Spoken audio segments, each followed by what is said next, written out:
Okay.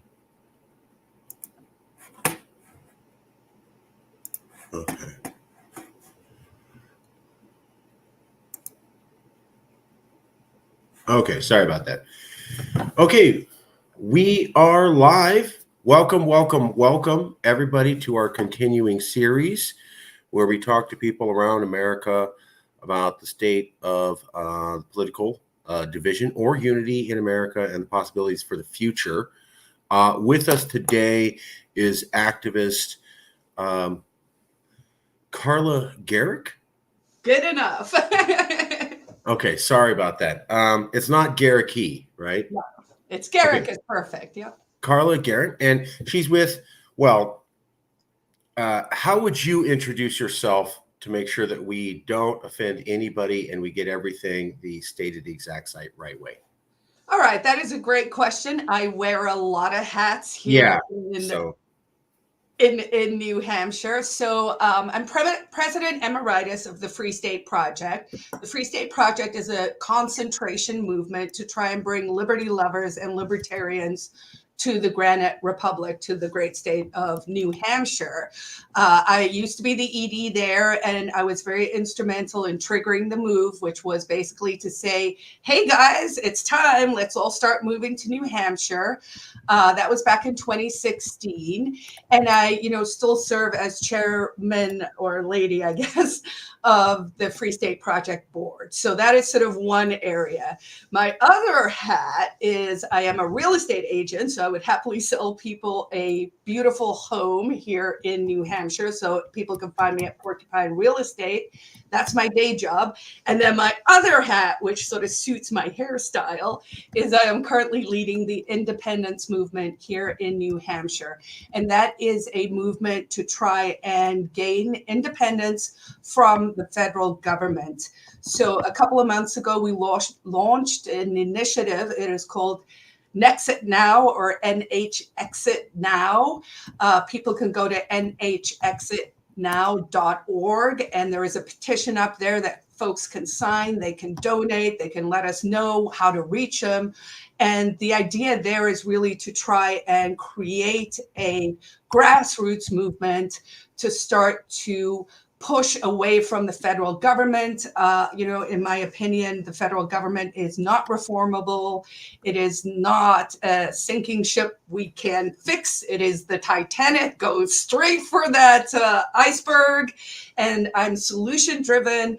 I like to solve problems. I like to think about the future in an optimistic and dynamic way. And so I'm not going to wait for it all to go pear-shaped. I'm here in New Hampshire, and I think we could do more interesting things to save the Granite Staters from whatever is happening down there in DC. So those, I would say, are my top three hats. There are some other ones, but we'll leave it at that. Okay, good. So we got that. And we had talked before the show. We didn't want to offend either organization.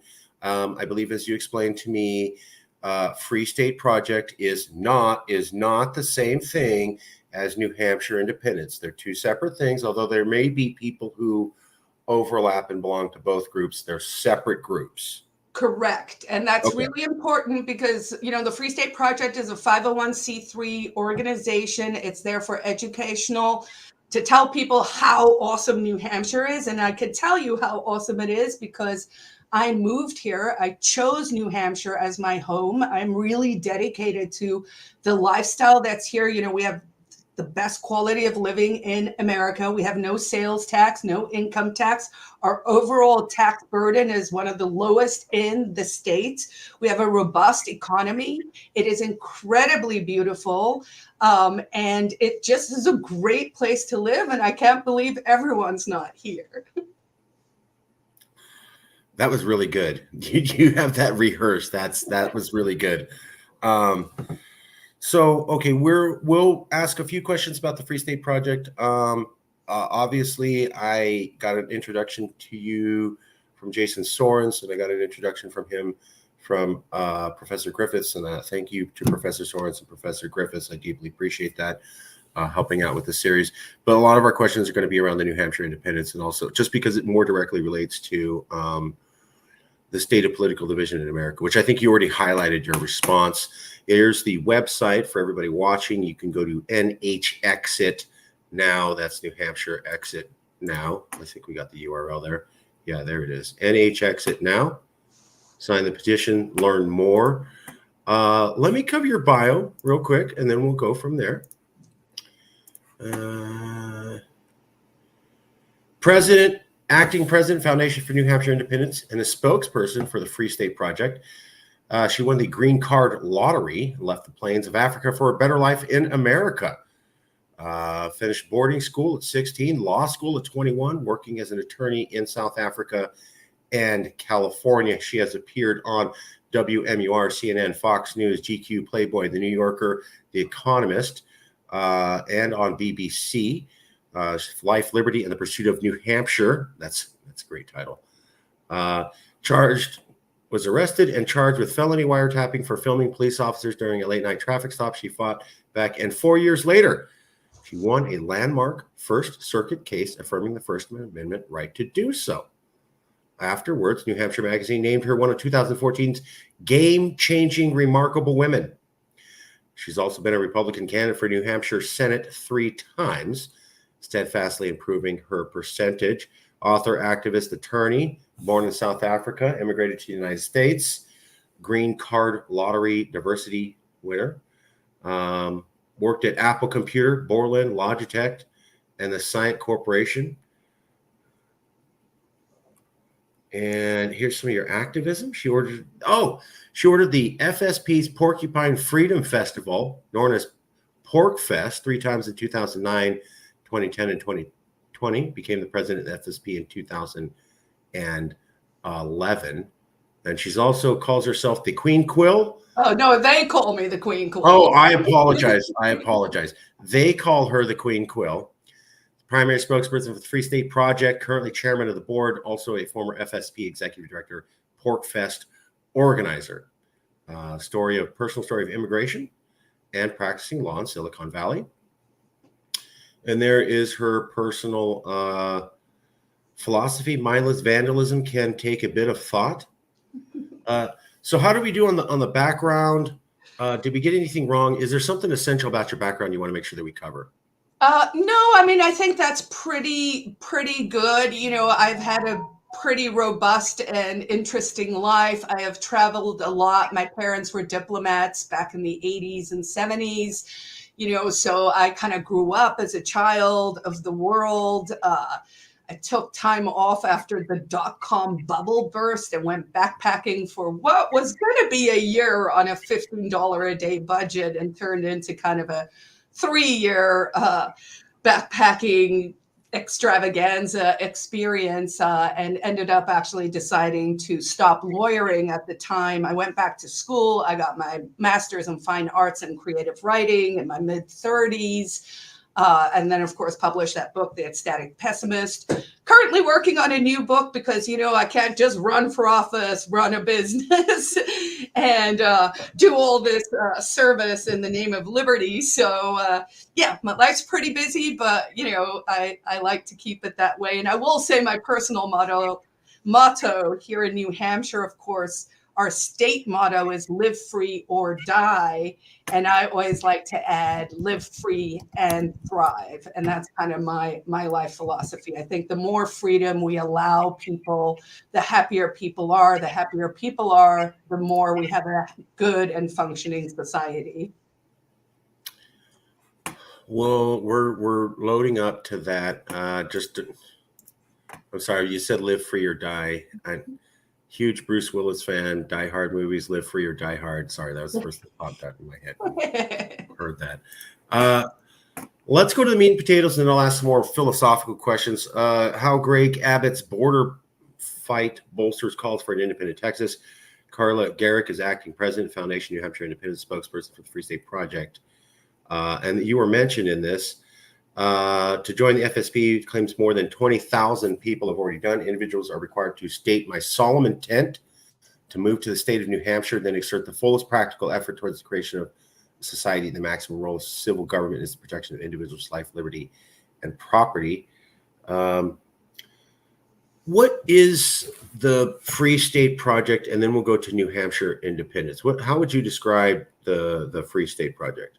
So, I mean, I think the Free State Project is, proof of concept. So, first of all, it's been around now for almost 20 years. And for the folks who are curious, definitely go look at that NBC Boston documentary that you mentioned. It's 2.5 hours of a docu-series, which really gives you a good flavor of what the community is that we're building here. But the Free State Project is, the concentration of liberty-minded people who are moving to the state of New Hampshire to both bolster the liberties we already find here and to the extent that we can, to extend and expand those liberties. So I'd say, we're free marketeers, we're people who believe in the more freedom you give to individuals, the better things work out. I mean, the simple way of saying that is, I think I can spend my money better than DC can, so, and that is sort of the ethos here in New Hampshire. So as I mentioned, we've been around for around 20 years, the Free State Project. It was originally imagined by Jason Sorens, the professor you mentioned previously. And he had written a paper while he was at Yale lamenting how hard it was for libertarians to do well at all nationally, right? We're too large a diaspora, I suppose.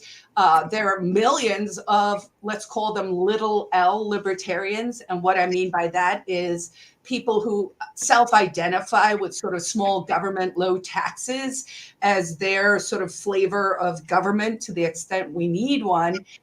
So when I say libertarian, I'm usually talking about libertarians in the philosophical sense of property rights and personal responsibility, and not really talking about LP, capital L, Libertarian Party. So that's also more philosophical. Yeah. And really philosophically, I think, some people don't like this definition, but it certainly worked for me over the years, is to say libertarians, small L libertarians, for the most part, are socially fairly liberal and fiscally very conservative, right? So we want to keep our money and we want to be like, well, mind your own business. You do you, just don't infringe on any of my rights and you can do what you want. So the Free State Project has been concentrating thousands of activists in the state of New Hampshire, and we have actually had a lot of success. The majority speaker of the state house, the Republican-led state house, is a Free Stater. There's over 100 Free Staters who sort of, actually, let me back up. So maybe liberty-aligned people. So we have another organization called the New Hampshire Liberty Alliance. And that was actually started by people, a mix of people who had moved here and people who were living here already. And what the NHLA does, the New Hampshire Liberty Alliance, is kind of, they have a pack. They actually rate every single bill that is introduced in New Hampshire according to a score for whether it is liberty friendly or not. They issue a gold standard that they hand out every Wednesday at the State House, giving ratings on how good a bill is in terms of liberty. And they score the records of every legislator at the end of the year. So there are over 130, I think, who got around an A or an A plus. Maybe it was a B plus. I haven't actually looked at it in a while, but they'll rate everyone from a CT, which is like a constitutional threat, and there are a lot of those, shockingly, mostly on the left, sadly. And then they endorse, as you can see, their candidates who are running for office. I'm running just in the local House election this year. I'm not going to run for Senate, but there's some great people running for Senate, including that Emily Phillips, who was the next scroll down there, who is actually, she was in leadership at the State House, at the representative, and has decided to take a swing by primarying a incumbent Republican. So obviously a bit of an aggressive move, but she is, she's amazing. She's incredibly smart. She serves her district, is where our nuclear plant is. We have a nuclear plant in New Hampshire that people don't seem to either know about or understand what that value proposition is, because once we dive into things like how would the economy work if you were a tiny, awesome little country, right? Maybe Right. become an energy exporter. So Emily Phillips running in that Seabrook district, she's amazing. The guy she's trying to replace is, establishment is, I don't even know what his rating is. It probably is a D-ish. And so the NHLA does a lot of that sort of political side of things, right? So that's kind of their role. Then the Free State Project is like the bus that brings the people here, right? We're the ones talking about everything that's great in New Hampshire. And then hopefully in the future, as we bring more people here, I'm really interested in bringing builders, visionaries, thinkers, people who are like, oh, one nuclear reactor? Can we have two, please? Can we have small modular reactors? How do we go about making this prosperous? Because honestly, one of the things I don't think people fully understand, a lot of people who are anti-big government, it's not just lip service. It's you are making things so difficult for people to do business. And I can give you a concrete example. I was a lawyer for a long time. I did IP stuff in Silicon Valley. I stopped practicing. I started writing books. Now I'm selling houses. So I haven't been sort of in that corporate loop for maybe a decade, really. I've been in the nonprofit world, and just dipping my toe back in there, I was like, the regulations, the red tape, the unnecessary dotting of I's and T's that no one really knows why we're doing things is just ridiculous. I mean, just the licensing fees, just the barriers to entry for like someone who maybe has great skills, maybe wasn't a lawyer, maybe is just a good salesman. It's going to cost them, let's say, $2,000 just to get that foot in the door, just to get the license in order to start to make a business. And that is un-American. That's not how it should be. Like, we should be able to open businesses in like half a day and rock and roll and hustle. Oh, that's pretty good. That's pretty good. So I think the idea is bring a lot of people to New Hampshire for freedom. And then at some point, you have a large amount of people who are freedom loving in New Hampshire. And then maybe you have the state itself pursue independence. Yeah. So let me explain a few things. So New Hampshire is uniquely different to other places that I've at least experienced over time. They're with that live free or die slogan, motto, actually comes an ethos of self-reliance and taking care of your neighbor as you need to, and kind of just maybe like old-fashioned values. I mean, my one neighbor is probably in her late 70s, and she still climbs on her roof with a ladder to put up her Christmas lights. Oh, I get what you mean. You know what I mean? Like, people here just have that thing. So DIY. It's not really that we're concentrating people to try and do something that is against the will of Granite Staters.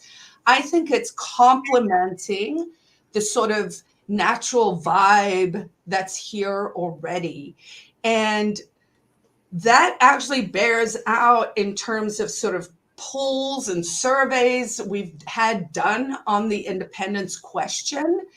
And by way of example, in 2022, I believe, we did an official survey. It was like Survey USA. So that was like a paid survey. It wasn't like one of my online polls or whatever. No, good job. Good job. And in that, 63% of respondents said they trust New Hampshire over DC. So that's like a high bar. Now, if we were to actually secede or gain independence, that would have to be a democratic process. It would have to be a referendum. It would actually have to be in New Hampshire because of the way we're set up here. a constitutional amendment. And those are incredibly high bars. So in order for a bill to go through to make a question on the ballot that everyone in the state then votes on when they're going to vote for president or in an off year, it would, first of all, the bill would have to pass by 60% in the legislature, and then it would have to pass by 2/3 of voters in order for it to become law. Those are high thresholds, but we have done it a few times. We actually introduced a really great constitutional amendment 2B to the New Hampshire Constitution on privacy, and I think that was maybe in the last 6 years. So it's not that you can't do it. It's just that really the folks in the state must really want it. So one of the criticisms I've heard frequently is kind of like, this is anti-democratic, or this is like, how dare you, right? And I'm like, but all I'm doing is let's ask our neighbors what they think. Why not get those answers? And I think the reason is that the gatekeepers, the establishment, the guys up at the State House know this idea is more popular amongst the men on the street.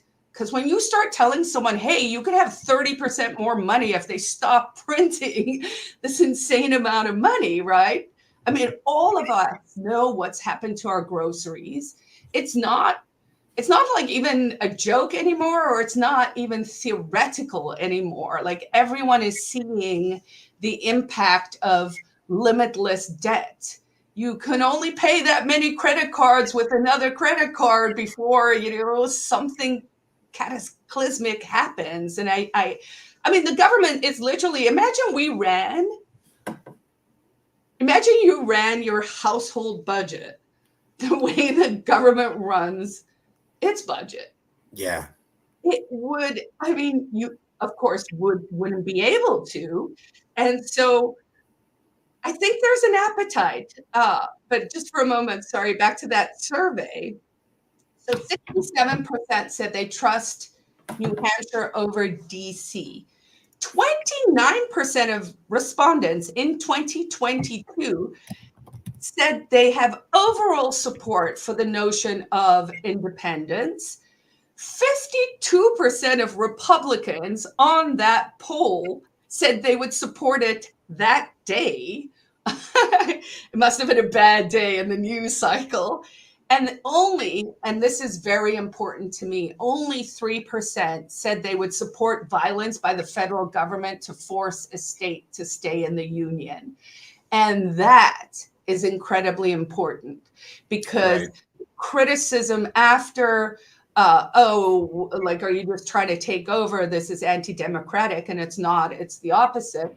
The next criticism is civil war. And I'm like, actually, I believe I'm actually, if you ask me what is my heart driving for, I think I'm a leader in the peace movement.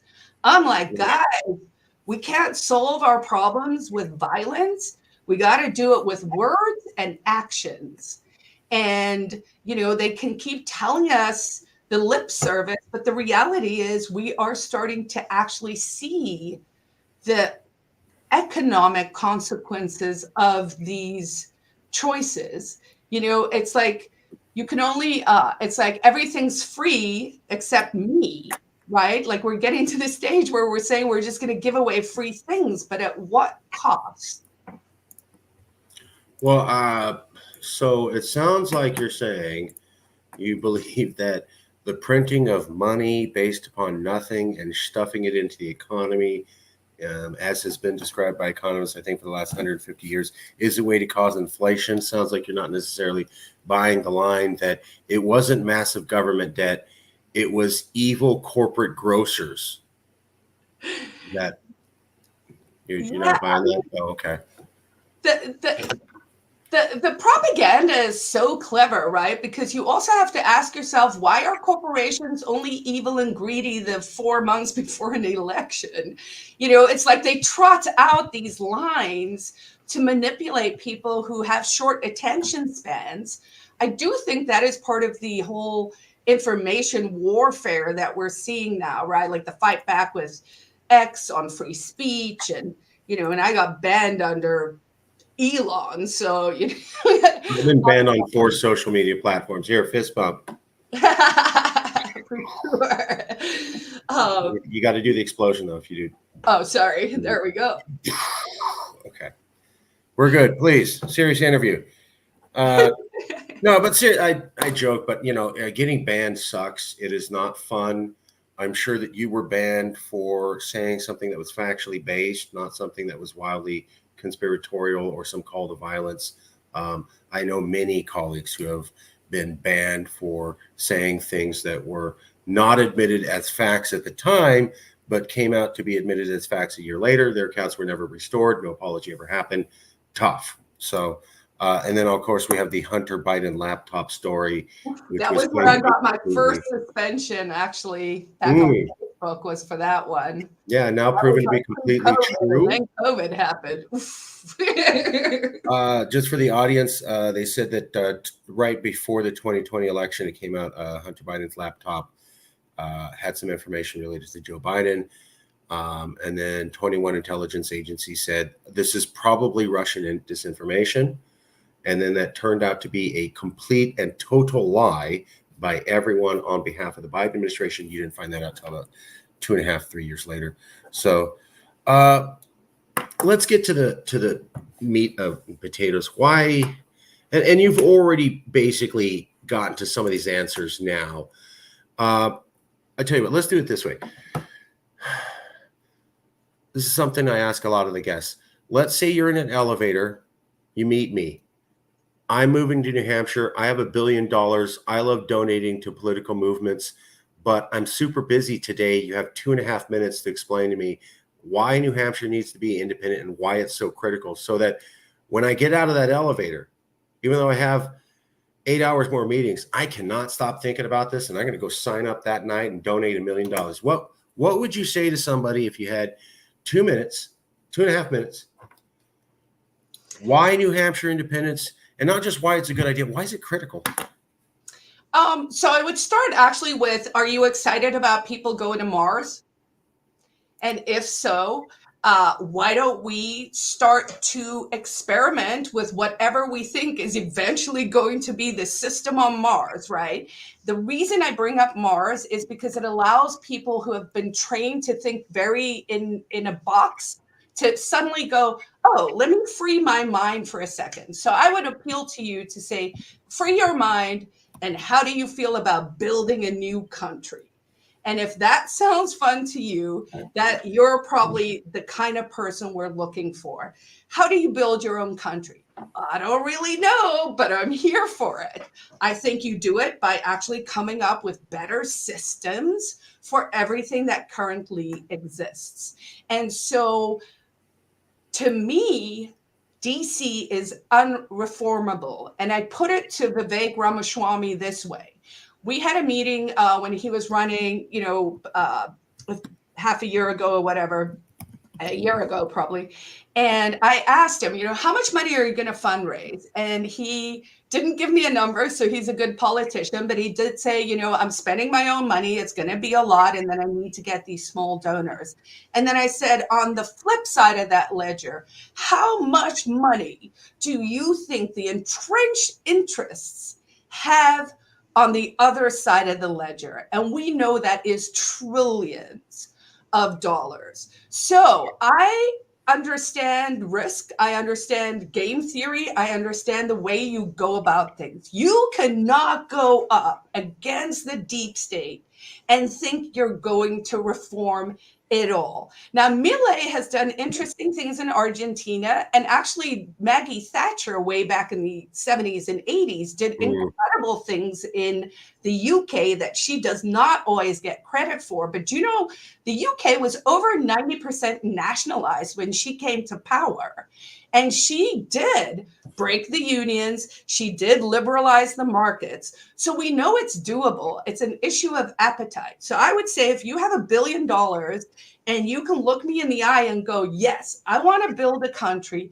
I want to figure out the ways to do it better. We have to know how to constrain government.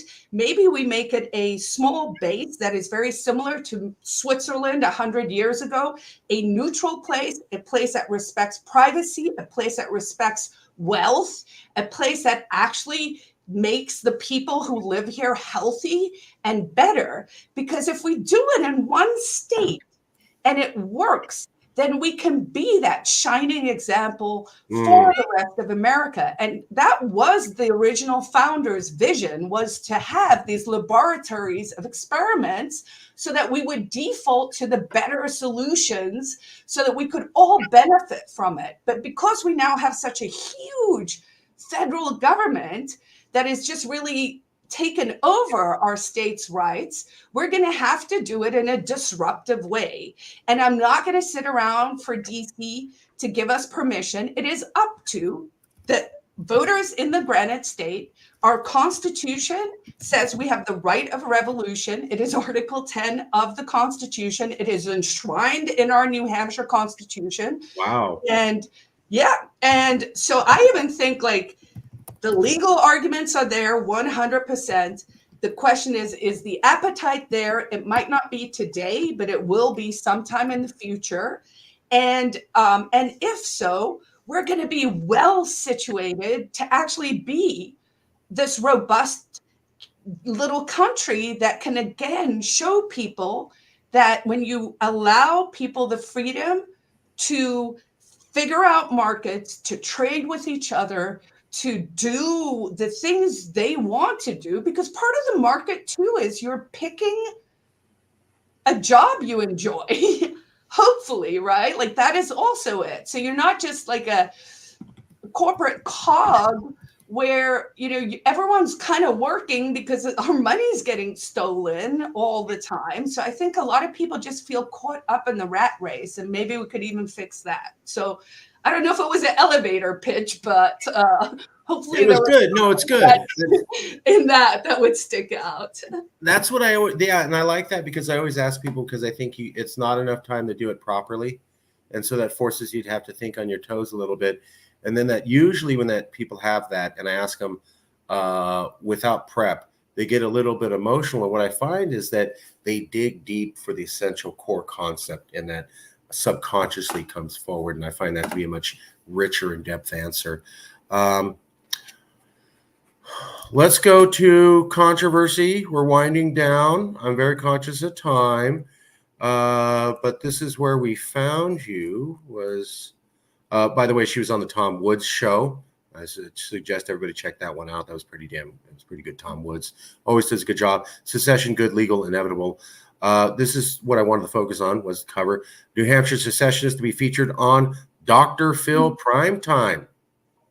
Running for New Hampshire House of Representatives, leader of Free State Project, New Hampshire into political identity. She's been working to promote the principles of liberty, self-determination, states' unique heritage and values as the national debt skyrockets and the federal government keeps expanding. There's Dr. Phil. He's leaning in on you, and this was here you are. What did Dr. Phil say to you? How would you characterize his essential questions? Not every little question he asked you, but what was he essentially getting at? I have my own opinion from watching the interview, but what do you feel he was essentially trying to say or get at? And was it a straightforward interview, or was it he was trying to intimate something to the audience at a national level?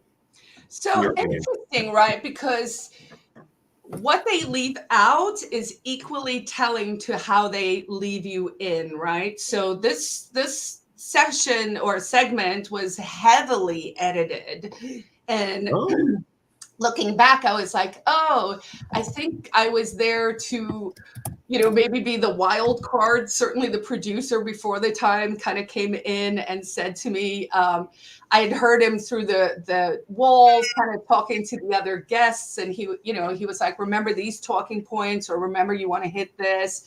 And that kind of made me nervous because I like to just do things spontaneously in real time. And like, Yeah. oh God, I hope he doesn't like think I'm going to remember what I'm supposed to say next. And for me, he just said, I want you to know one word answers and you better bring it, girl. And I was like, okay, that I can do, right? So Dr. Phil, and people can watch his monologue at the end, which was scripted. So therefore we know, regardless of what any of us were going to say on that stage, there was an outcome that they wanted to leave people with. And he used words like reckless when talking to Daniel Miller of the Texit movement, who was also there and who's written a great book if people are more interested in like the details or the nuts and bolts of each different state. And, and so Dr. Phil was sort of like, you guys are reckless. But I'm like, talking about ideas is not so reckless. What seems reckless to me is the marketing that they did around it afterwards, right? Which is like, is America going to succumb to civil war? Will the economy collapse?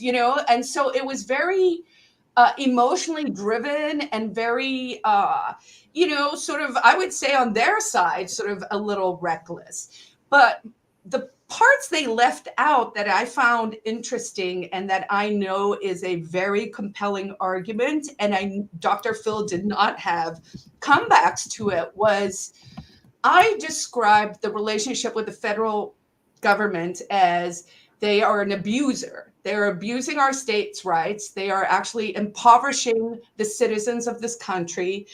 They are not following the Constitution. We have undeclared wars, all this money wasting, all of it. And so I was like, Dr. Phil, what do you teach people to do when they're being abused? And he was like, you should leave your abuser, right? And so that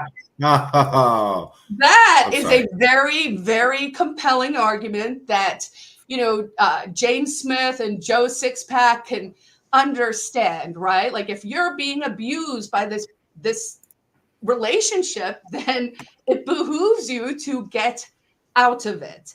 And he actually sort of conceded. I was like, I said to him, I think a little bit of this actually made it to the edit, to the final version.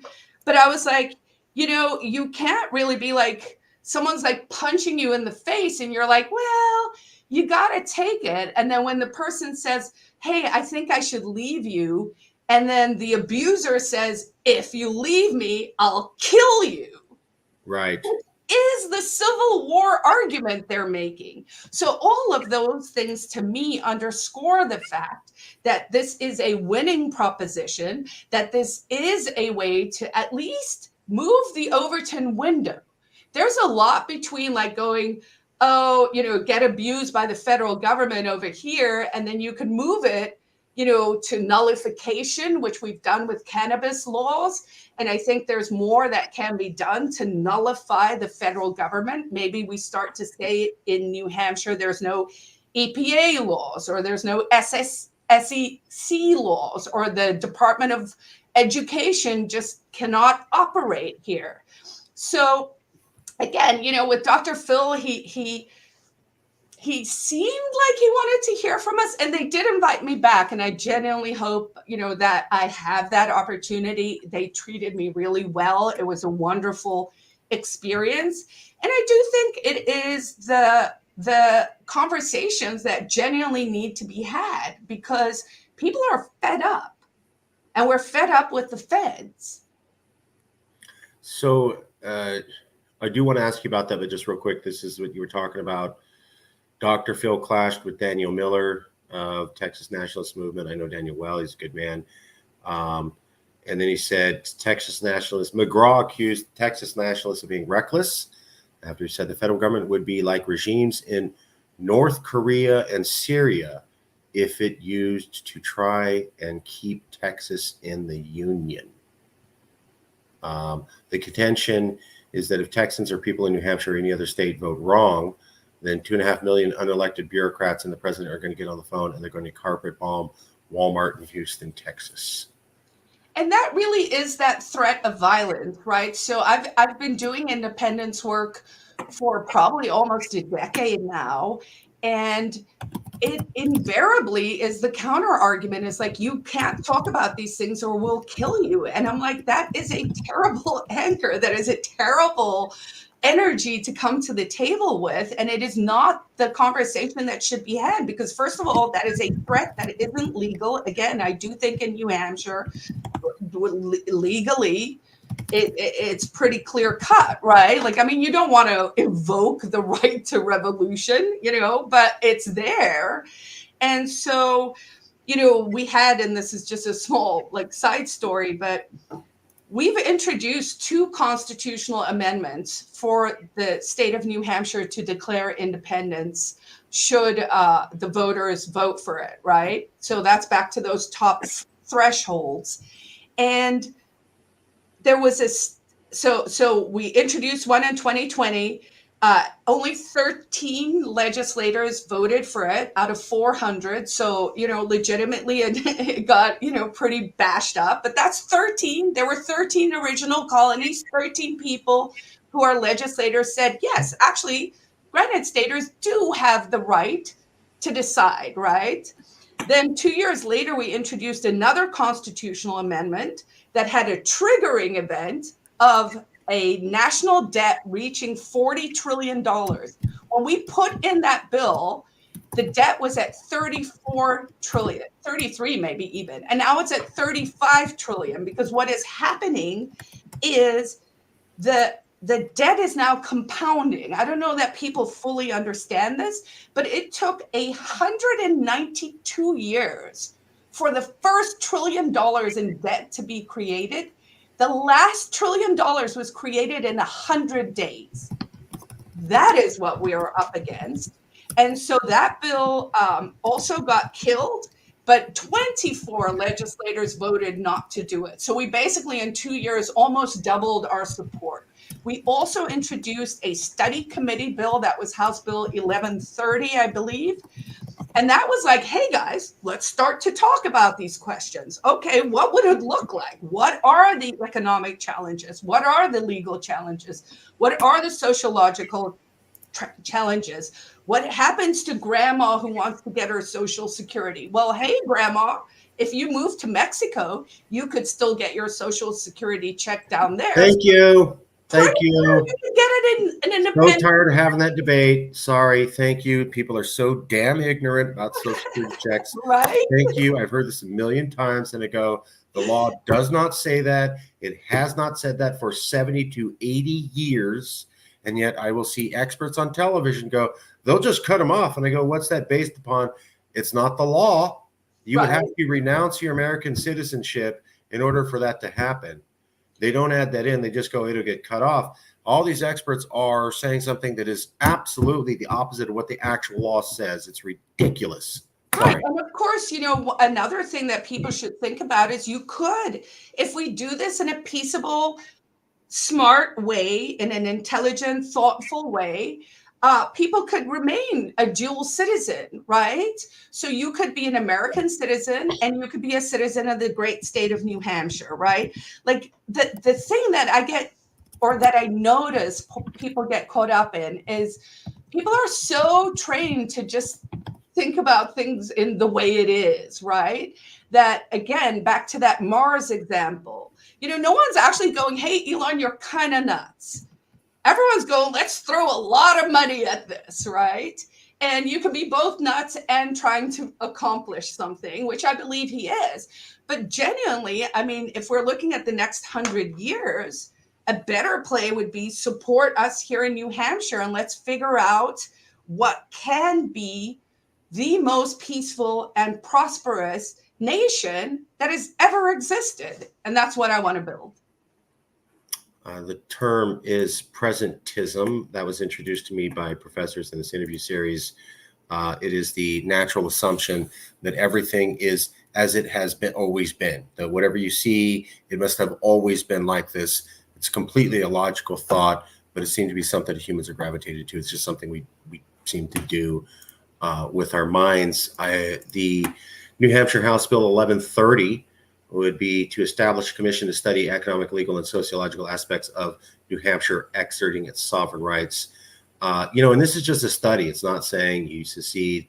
I thought this was brilliant. It reminded me of the Coleman Commission on Scottish devolution, which actually started the Scottish independence movement. How did you guys come up with this idea for a study commission?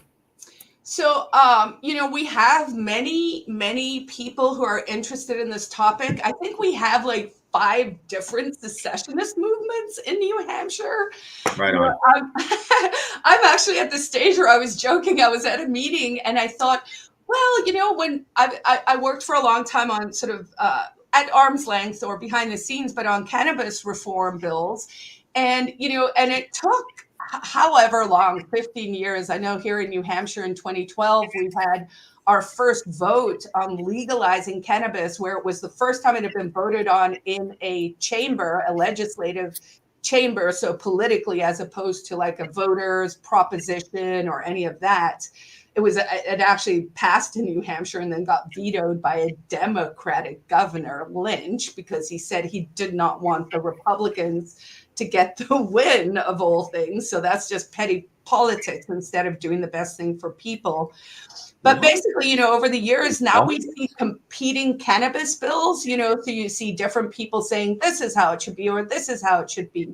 And I'm excited because we're at the cusp of that with independence, meaning instead of going, is this or should we or whatever, it's like, how do we do this? If you have like 5 groups and everyone has a little bit of a different flavor, one guy is doing it's Club 75 Manifesto. He is this very tax based, like targeting people who make $75,000 and kind of trying to become a economic refuge or citizenship for those kinds of people. There's on the fringes. There's, let's just, whatever, So anyway, there's a lot of things in the mix. And I think that's exciting because then it becomes a question of it's not if, but when. And that is what I told Dr. Phil. Well, the audience loves you. So they said, she's great. Godspeed. You've really seemed to impress some of our audience members here. We are wrapping up. I am conscious of time. I guess this gets up. Well, first, do you know Matthew Santonastasso? I do, yes. I'm going to email you a copy of the interview afterwards. If you would consider telling him this was a fair interview and I don't attack people, I would love to interview him about this. I have studied the Coleman Commission for a decade, and you were the first people in America, to my knowledge, to actually well, there was something in California, but you implemented there in New Hampshire that actually made the news. And I go, this is the first time I've seen in the American media them acknowledging the Coleman Commission principle anywhere in the U.S. And that's big. So I'll email you later. Last question, because we're conscious of time. This is the big one. Is America politically polarized? You have come from another country. That country, without getting into it, experienced some difficult transitions at a national scale, somewhere in the 80s, 90s, roughly when you left. So you've seen a country go through tumultuous times. And now you're here in America, but you didn't just get to America yesterday. You've actually been here a little while. So you've been here more than 1 or 2 years, maybe like a few decades. So you've seen how things have changed, in your opinion, coming from South Africa, visiting that tumultuous time. Everything totally fine in America. We're not going downhill. Political polarization is not an issue. It's overblown. We don't need to worry about it. Everything's going to be fine if we just come together. Or have you noticed something that's the total opposite of that and is more closely reminiscent of what you and your parents saw over 40 years ago? Your opinion. So America is very polarized, and it actually, as a first generation immigrant, I am an American citizen. I choose this country. I chose to come here because of the American dream, because of American values, because of all of those things. So it actually breaks my heart to see what is going on here. And JFK predates me, but I would say like my aha was 9/11. I feel like a lot of things changed there. Every time the government kind of goes, oh, we have these principles, but we're kind of going to break them because the Patriot Act, because security over freedom and all of that, right? We step farther away from what has made this country great and what could make it a great again. Clearly, I don't think we can fix it on the federal level. I think it's going to have to be on the states level up. I do caution people. I think a lot of the polarization is manufactured. People need to remember that in 2013, I believe it was, they made it legal to use propaganda against American citizens. That no one ever talks about that, but I think it's I'm going to blank on the name, but that is, people can Google it. Oh, I got to find that. That's awesome. And I think the advent of that plus social media has created some kind of really destructive perfect storm. So I encourage people to be like, think about how you're behaving. I have like some really famous people like say the vilest things now, and that is not the foot we should be putting forward. I think that we need to do better. I was a very early big proponent of this Trump RFK thing that just happened. I voted for Trump in 2016, but I liked RFK, and people would ask me why. And I said, because of all the candidates, I truly believe he would reduce human suffering by the most. Chronic disease is not a joke. Children are being harmed. There is no reason why the richest country in the world, which is what we are, and we're busy squandering, should have this much sickness and chronic health and just kids who are miserable. What future are we building? So I'm excited about the Trump RFK thing. Maybe that can shake up something. You're taking people maybe from both sides who are outsiders to fight the uniparty. Maybe we get lucky and they do some kind of miracle in the next 4 years. I will keep my fingers crossed. But in the meantime, I'm here in New Hampshire, making sure that we are planning and scoping out a healthy, better future. Live free or die, but live free and thrive. Right. But if you were betting, does it look like we're going to come together as an American people as we were maybe even 20 years ago? Or does it look like we continue to devolve every year? I just watched the DNC convention was all about how Donald Trump is the end of everything in America. That doesn't seem to be toning down the rhetoric, not saying that, they're welcome to have their opinion, of course. And then the RNC had a convention last year on how California is the epitome of everything wrong in America. That sort of stuff does not happen. That's not normal to have your convention on hating a state or hating an individual. Do you think things are going to calm down? Do you see things coming to a national calm? Will Kamala Harris or Donald Trump be president and the other half of the country says, oh, you know what? I was so wrong. I'm going to fall in line with you guys and we're going to come together and hug each other. Or does that seem ridiculous in your opinion? This is your opinion, not just as somebody who's traveled, but as an American.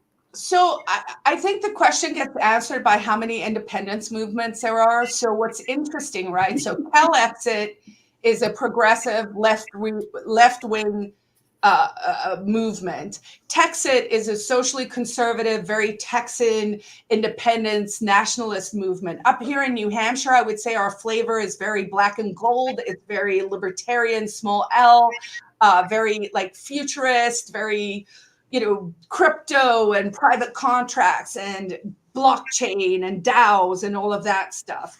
So I think the fact that you have independence movements that are all coming from different flavors gives you the answer. everyone is mad at DC. We cannot continue with this wild swing left and right. We are listening to the fringes in a way that doesn't seem sane at all. So I guess time will tell. I think, it's going to be like, who cheats how hard when come November? Like there's so many variables that it's difficult to make a prediction. But, I think Trump and RFK together are unstoppable because people were concerned that RFK was going to pull from the Harris-Walz ticket. And I think, even if he just brings 3 to 5%, which I think is plausible, and I think that class are actually angry mommies that people think are in the Democrats, and they're not. They are advocating for the future of children. And I think Trump, without cheating, plus RFK, maybe we have something great for the next 4 years. Maybe there's some real change. Maybe we find out if aliens are real. But even if it is Trump, do you see the other half of America saying, you won, we will accept that and work together as a nation, coming together, given they did not do anything like that for the last 4 years? And I've talked to many liberals. They still think that Russia put him in office, even though that was disproven by the Durham report, which is posted on Joe Biden's Justice Department's webpage. So, honest opinion, do you see the other half going, oh, we were wrong. We respect that Trump was elected, and this is what our fellow Americans want, and we're going to wish him the best and come together as a people. I mean, did you watch the DNC the last 4 days? Do you really think that's going to happen? So Tell me if I'm wrong. Probably not, but here's an interesting riddle, and maybe have me back some other time. I definitely will. We're up against the clock, but people, I think we're at the stage where it's not that difficult to let people live in alternate realities. And to some extent, those realities are true to the person experiencing them. Fair. Right?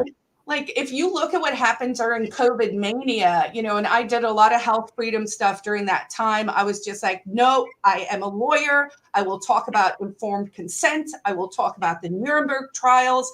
I will talk about the patents. I will talk about why they're redacting things. And, all of that got censored out.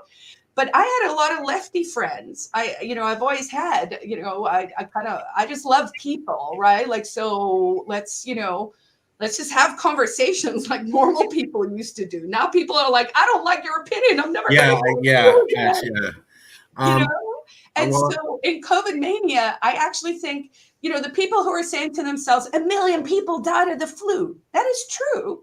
Like died of COVID. But I'm like, well, 2 years before that, 1 million people died of the flu, but you weren't scared of it because the government didn't tell you. I will have to stop this because I've already had videos taken down over COVID, so I'm not. Okay, we're watching. I'm not endorsing anything. I didn't ask her to talk about it. She brought it up. I'm sorry to say that. Blah blah blah. This wasn't a COVID show. I didn't want to talk about COVID. She brought it up just in case YouTube. Sorry, Carla. They're getting ridiculous with this. So they're doing what they feel is appropriate. Love YouTube. I'm not trying to. Okay, so we'll end it there. Okay. Conscious of time. I will email you a copy of the interview. You don't have to name anybody, but I will ask you in the interview if you felt that I did the fair job. If you know anybody else who might be willing to be interviewed, and I'd certainly like to talk to Matt Santonastasso. I will email you shortly, and I want to say thank you for your time. Thank you for having me on. I really appreciate it. Happy to come back with the time difference anytime. Absolutely, and I will email you shortly. Thank you, and we'll have you back. Okay, bye. Bye.